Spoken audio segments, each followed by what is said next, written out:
A man climbing alone in the mountains slipped and fell hard. The impact shattered his leg, leaving him unable to move, stranded in the cold with no way to call for help. His backpack had fallen somewhere down the slope, out of reach. As the pain started to settle in, he looked up and froze. A wolf was standing in the distance, watching him. It didn't move. It didn't run. It just stared. The man's heart began to race. He was injured, alone, and now he wasn't alone anymore. But what he didn't know was that this wolf wasn't there to hunt him. It was about to change his life forever. Stay with me, because this story is not what it seems. A man climbing alone in the mountains slipped and fell hard. The impact shattered his leg, leaving him unable to move, stranded in the cold with no way to call for help. His backpack had fallen somewhere down the slope, out of reach. As the pain started to settle in, he looked up and froze. A wolf was standing in the distance, watching him. It didn't move. It didn't run. It just stared. The man's heart began to race. He was injured, alone, and now he wasn't alone anymore. But what he didn't know was that this wolf wasn't there to hunt him. It was about to change his life forever. Stay with me, because this story is not what it seems. The cold came first. Not the kind you notice right away, but the kind that slowly crawls into your bones until you can't ignore it anymore. The man tried to move, but the moment he shifted his weight, a sharp, unbearable pain shot through his leg, forcing a broken gasp out of his chest.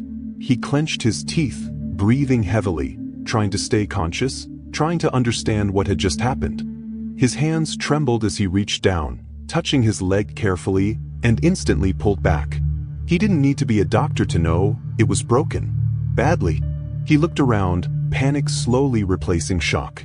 The mountain was quiet, too quiet. No voices, no distant hikers, no sound of rescue. Just the wind brushing against the rocks and the faint echo of his own breathing. His eyes scanned the slope below, searching desperately for his backpack, his supplies, anything that could help him survive. But it was gone.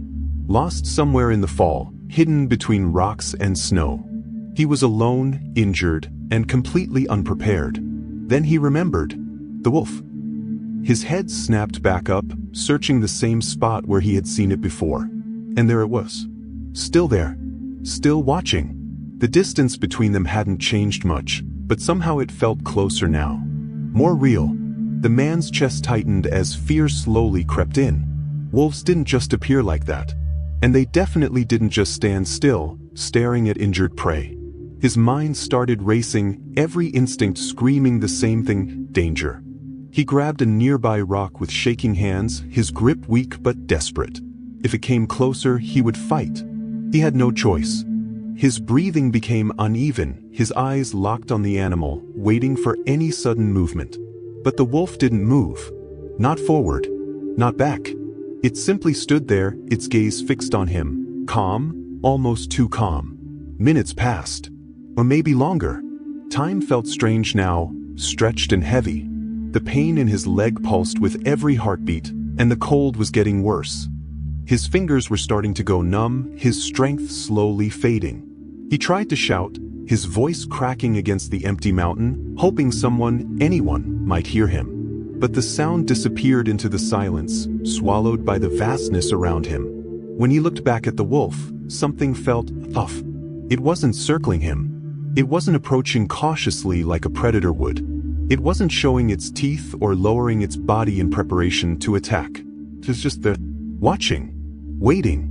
"Go away," the man whispered, his voice weak, barely audible even to himself. He didn't know if he was trying to scare it or beg it. Maybe both. The wolf blinked slowly, its ears twitching slightly, but it didn't leave. The man felt a wave of frustration mixed with fear. Why wasn't it attacking? Why wasn't it leaving? The uncertainty was worse than anything else. If it attacked, at least he would know what to do.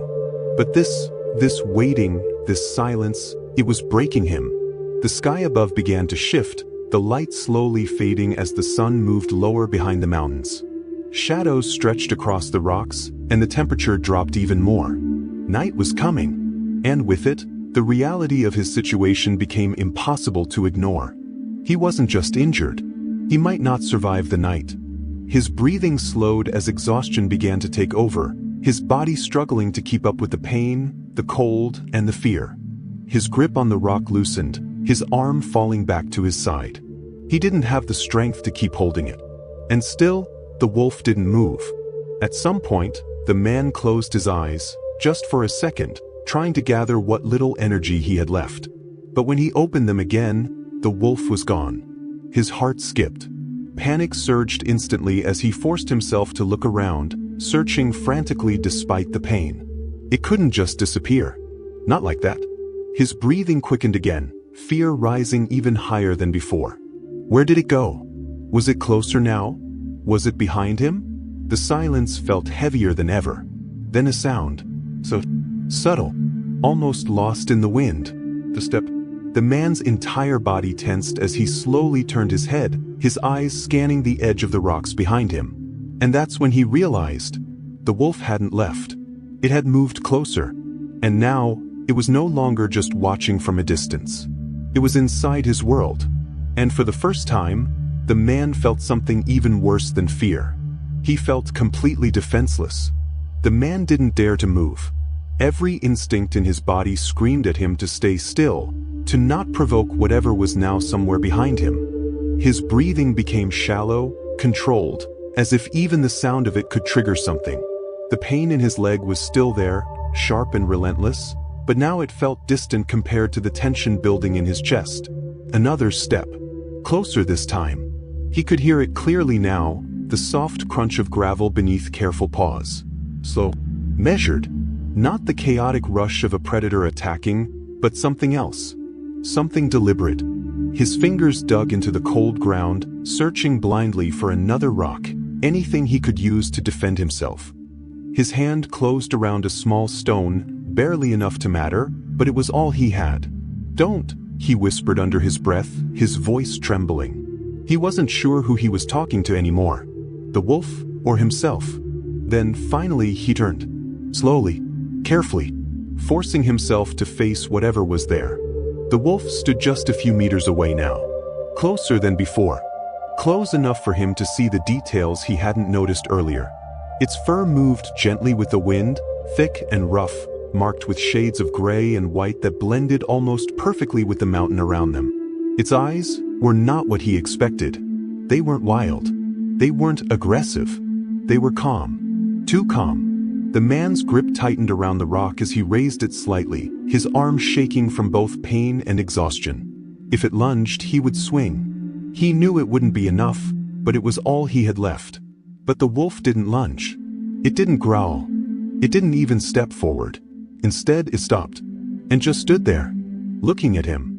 The distance between them was now small enough that the silence felt suffocating. The man could hear his own heartbeat pounding in his ears, loud and uneven. The wolf tilted its head slightly, as if observing him, studying him. That's when something strange happened. The wolf slowly lowered its head. Not in aggression, not in submission, but almost cautiously. The man frowned, confusion breaking through his fear for a brief moment. This wasn't how it was supposed to go. This wasn't how wolves behaved. Everything he thought he knew about danger, about survival, didn't fit what he was seeing. "Why are you doing this?" he whispered, barely able to form the words. The wolf blinked again, its ears shifting slightly as it listened. Then, after a long, heavy pause, it turned its head. Not toward him, but toward the mountain behind him. The man followed its gaze, his eyes scanning the darkening landscape. At first, he saw nothing. Just rocks, shadows, and the endless silence of the wilderness. Then the wolf looked back at him. And for a second, it took a step backward. Not leaving, not retreating, just creating space. The man's confusion deepened. Was it giving him room? Was it waiting for something? Or was this some kind of instinct he couldn't understand? The wind picked up slightly, carrying with it a distant sound. Faint, almost impossible to notice at first. But it was there. A low echo somewhere far off. The man's eyes widened slightly. He held his breath, listening harder. There it was again. Not the wind. Something else. And suddenly, for the first time since the fall, the man realized something that made his blood run cold. Maybe the wolf wasn't the only one out here. The sound came again, this time closer. Not one, several. Low, distant at first, but unmistakable. The man's entire body stiffened as his eyes scanned the darkness creeping over the mountain. His breath caught in his throat, and for a moment he forgot the pain in his leg entirely. Howls, echoing through the rocks like whispers carried by the wind. His heart began to pound harder, faster. Not from the wolf in front of him, but from what those sounds meant. More wolves. His grip tightened instinctively around the small rock in his hand, though now it felt completely useless. One wolf, maybe there was a chance to survive. But a pack? There was no surviving that. His eyes snapped back to the wolf in front of him, searching for any sign of aggression, any shift that confirmed his worst fear, that this one had simply been waiting, stalling, until the others arrived. But what he saw instead made no sense. The wolf wasn't looking at him anymore. Its body had shifted slightly, its ears raised, fully alert, but not toward him, toward the sound, toward the others. A low growl rumbled from its chest, not loud, not aggressive, but deep. Controlled. Warning. The man froze. That wasn't a hunter's sound. That was something else. The howls echoed again, louder this time, closer, bouncing off the mountain walls in a way that made it impossible to tell exactly where they were coming from. Shadows deepened as the last light of day disappeared, turning the landscape into a cold, shifting maze of darkness. The wolf stepped forward. Not toward him. Past him. The man's eyes widened in disbelief as the animal moved, placing itself slightly ahead of him, between him and the direction of the sound. His breath trembled. "What are you doing?" he whispered, barely able to process it. The wolf didn't respond, of course, but its body tensed. Its posture changed completely now. No longer calm, no longer passive. Now it stood firm, grounded, ready. Protective. The man's mind struggled to catch up. This wasn't survival instinct. This wasn't random behavior. This felt intentional. Another sound. Closer. This time not a howl. Movement. Something darted between the rocks in the distance, too quick to fully see, but enough to confirm it. They were coming. The man's breathing turned erratic as panic surged through him again, stronger than before. His body tried to move, to crawl, to escape, but the moment he shifted, the pain in his leg exploded, forcing a cry out of him. He collapsed back down, helpless. And exposed. The wolf reacted instantly. Its head snapped back toward him for a fraction of a second, just enough to check. Then back toward the darkness. Another growl. Stronger this time. A warning that didn't need to be understood in words. The man could feel it now.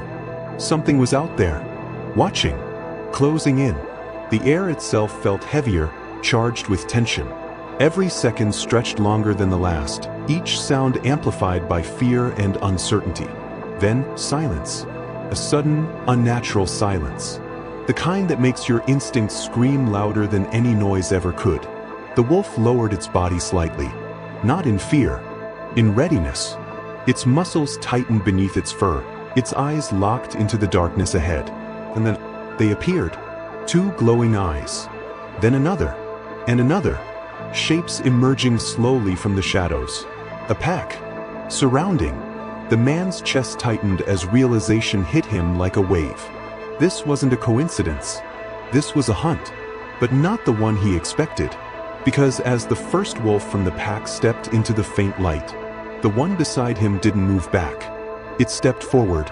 Everything happened fast. Too fast. The moment the first wolf from the pack stepped forward, the tension in the air snapped like a stretched wire breaking. A sharp growl cut through the silence. Not from the pack. From the wolf beside him. Violent. Final. The man flinched as the sound vibrated through his chest. It wasn't a warning anymore. It was a line being drawn. The pack didn't stop. One of them moved to the side, circling slowly, its body low, eyes locked on the man. Another followed, then another, spreading out, surrounding, tightening the invisible noose. They weren't rushing. They were calculating. Hunting. The man's breathing became chaotic, panic fully taking over now. His hands pressed against the ground, trying to push himself back, but there was nowhere to go. His leg dragged uselessly beneath him, sending waves of unbearable pain through his body. "I'm dead," he whispered, the words slipping out without control. But the wolf in front of him didn't move back. It stepped forward again, and then it bared its teeth. A full, raw snarl exploded from its throat, echoing across the mountain. Its fur rose along its back, its body expanding, making itself look bigger, stronger, dominant. The pack froze for a second. Just one. But it was enough to feel the shift. This wasn't submission. This was defiance. The lead wolf of the pack stepped into clearer view now, larger than the others. Its presence heavy, commanding. Its eyes locked onto the lone wolf, not the man. Recognition. Challenge. For a brief moment, everything stood still. Time itself seemed to pause between them. The leader lunged, a blur of gray and muscle. But before it could reach the man, the lone wolf moved. Faster. It collided midair with the attacker, the impact brutal, bodies crashing against the rocky ground in a violent explosion of movement and sound. Snarls, claws, teeth, everything became chaos. The man watched in shock, frozen, unable to even process what he was seeing. The wolf was fighting, not for territory, not for dominance. For him, another wolf from the pack charged from the side. The lone wolf twisted, barely avoiding the bite, snapping back with precision, forcing the attacker to recoil. Its movements were sharp, calculated, experienced. This wasn't its first fight, but it was outnumbered. 3 more wolves began to close in, their movements synchronized, patient, waiting for the right moment. The man's heart pounded so hard it hurt. "Stop, please," he whispered, tears mixing with the cold air, knowing no one could hear him. The lone wolf stood its ground, breathing heavier now, but still unshaken. Another attack, this time from 2 sides. One lunged low, aiming for the legs. The other went for the neck. The wolf reacted instantly, jumping back, twisting, but not fast enough. Teeth grazed its side. A sharp yelp cut through the air. The man's chest tightened painfully. "No," he breathed, but the wolf didn't fall. It snapped back with fury, forcing space again, its eyes now burning with something deeper than instinct. Something personal, something remembered.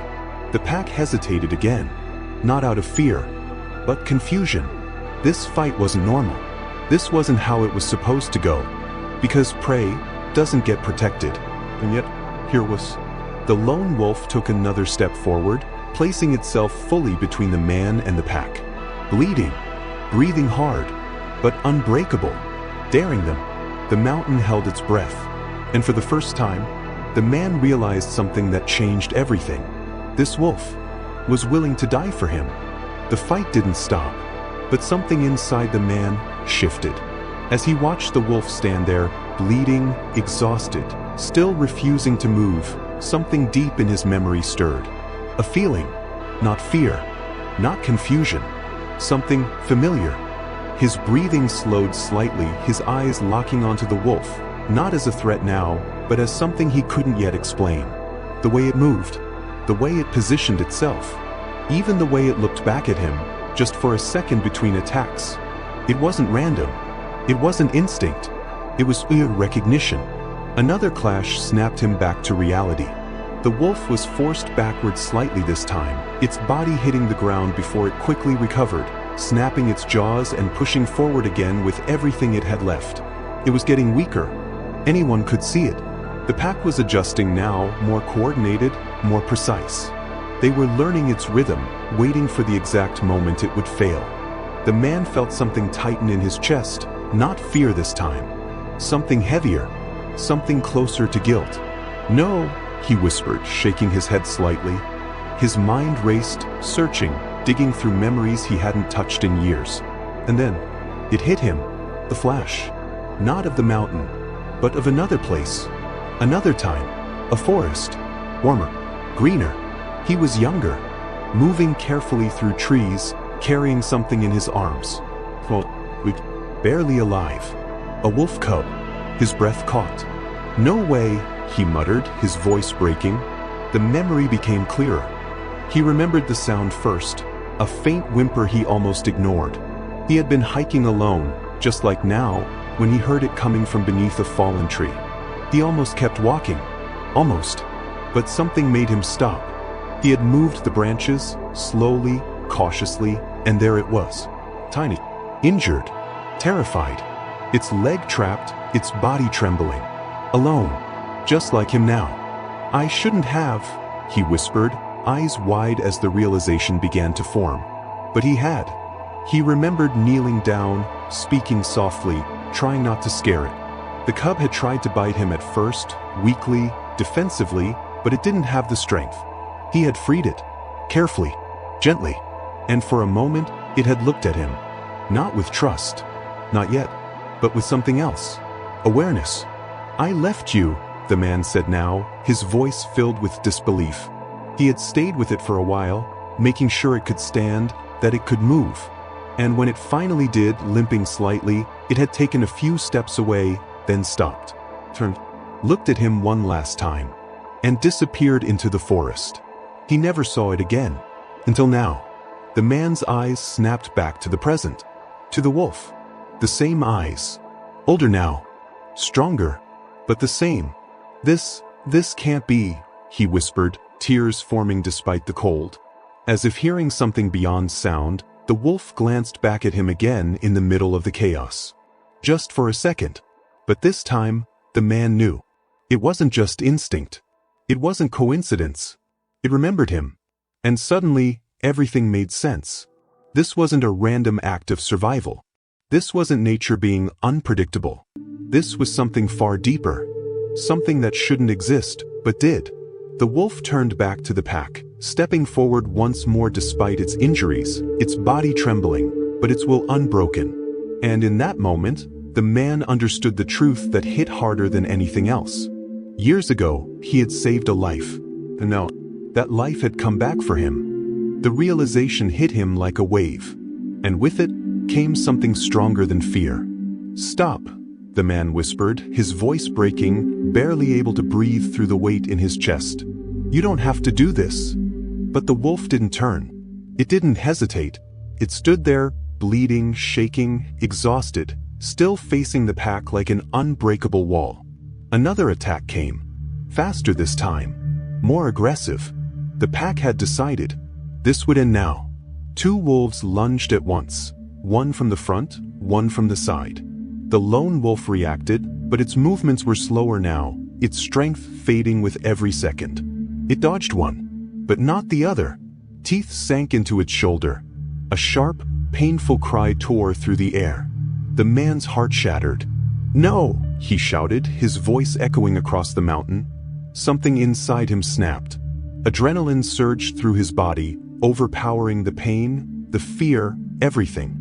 He grabbed the rock again, this time with purpose. Not to defend, to act. With a desperate effort, he forced himself forward, dragging his broken leg behind him, every movement sending unbearable pain through his body. But he didn't stop. He couldn't. "Why?" he screamed, his voice raw, wild, human. The sound cut through the chaos. For a split second, the pack hesitated. That was enough. The wolf broke free from the bite, snapping violently, pushing the attacker back. The man threw the rock with everything he had left. It hit the ground near one of the wolves, not enough to injure, but enough to break the rhythm. "Get away!" he shouted again, louder this time, his voice cracking but filled with something new. Not fear. Defiance. The moment stretched. The wolves paused. Not afraid. But uncertain. This wasn't how prey behaved. The lone wolf stepped forward again, placing itself beside the man now, not in front, not behind. Beside him. Together. Its breathing was heavy, uneven, blood staining its fur. But its eyes still burned. The leader of the pack stepped forward slowly, analyzing, recalculating. The situation had changed. This was no longer just a hunt. This was a risk. Another second passed. Then another. The wind howled softly through the rocks, carrying tension in every direction. And then, The leader stepped back. Just one step. But everything shifted. The others followed. Not running, not defeated, but choosing. One by one, they began to retreat into the darkness, their shapes dissolving into the shadows they came from, until there was nothing left. No glowing eyes, no movement, no sound, just silence. The man collapsed back onto the ground, his body giving in completely now that the danger had passed. His chest rose and fell rapidly, his vision blurring as exhaustion took over. For a moment, he thought he might pass out. But something moved beside him. He turned his head slowly. The wolf. Still there. Standing. Barely. Its legs trembled, its body swaying slightly, but it didn't fall. Not yet. Their eyes met. No fear. No distance.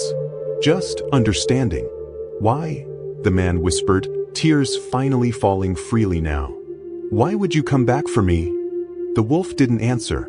It simply looked at him, the same way it had years ago, and slowly, it lowered its body to the ground beside him. Not as a guard, not as a predator, but as something else entirely, something that didn't need words. The man closed his eyes for a second, overwhelmed, his hands slowly reaching out despite the pain. He hesitated, then gently touched the wolf's fur. Alive. A breath left his lips, almost like a broken laugh. You remembered, he whispered. The wolf didn't move away. And in that frozen, silent mountain, man and beast stayed there, side by side, alive, because of each other. The night passed slowly, colder than anything the man had ever felt before. Time lost meaning somewhere between pain and exhaustion. Every breath felt heavier, every second longer than the last. The mountain had gone silent again, as if nothing had happened. But something had. Something impossible. The man drifted in and out of consciousness, his body barely holding on. At times, he thought he heard movement, distant sounds carried by the wind. But every time he opened his eyes, the wolf was still there. It never left. Curled beside him, its body close enough to share warmth, its breathing slow, steady, despite everything it had endured. It stayed. Through the cold, through the darkness, through the night that should have taken them both. And somehow it didn't. The first light of dawn finally broke over the mountains, painting the sky in soft shades of gold and blue. The cold didn't disappear, but something shifted. The man's eyes opened slowly, his vision blurred, his body weak, but alive. He turned his head slightly. The wolf was still beside him, but something was different now. It was weaker. Its breathing slower, more fragile. No, the man whispered, panic rising again, but this time it was different. Not fear for himself. Fear for it. You can't, he said softly, his voice trembling. You've already done enough. As if hearing him, the wolf opened its eyes. Slowly, with effort, and looked at him one last time. Not in pain, not in fear, but with something deeper. In the distance, a sound, faint at first, then clearer. Voices. Human. The man's eyes widened as the realization hit him. Rescue. He tried to shout, but his voice barely came out. Still, it was enough. The voices grew louder, closer, boots against rock. People calling out. And then, they appeared. Two rescuers climbing over the ridge, their expressions shifting instantly from focus to shock as they saw the scene before them. The man, broken, alive, and beside him, the wolf. One of them froze. Is that? The other stepped forward slowly, cautious, unsure. But the wolf didn't move. It didn't growl. It didn't defend. It simply stayed. The man reached out weakly, his hand resting gently on its fur. It's okay, he whispered. He's with me. The rescuers exchanged a glance, something unspoken passing between them. They understood. Carefully, they moved in, lifting the man onto a stretcher, working quickly but gently. He groaned in pain, his vision fading again, but his eyes stayed fixed on the wolf. Wait, he said, barely audible. One of the rescuers paused. The man swallowed hard, his voice breaking. Don't leave him. Silence. A moment that felt heavier than everything before it. A nod. "We won't," the rescuer said quietly. Relief washed over him. The man's eyes drifted back to the wolf. "Thank you," he whispered. The wolf didn't move, but its eyes stayed on him until the very last moment. As they carried the man away, the distance slowly growing between them, something inside him felt both heavy and complete. Because deep down, he knew this wasn't the end. Weeks later, the man stood again, still healing, still remembering, but alive, and not alone. Because in the distance, at the edge of the forest where the mountains began to fade, a familiar figure stood, watching, not approaching, not leaving. The man smiled softly, emotion filling his chest. Some bonds don't need words. Some debts are never forgotten. Sometimes, the life you save comes back to save yours.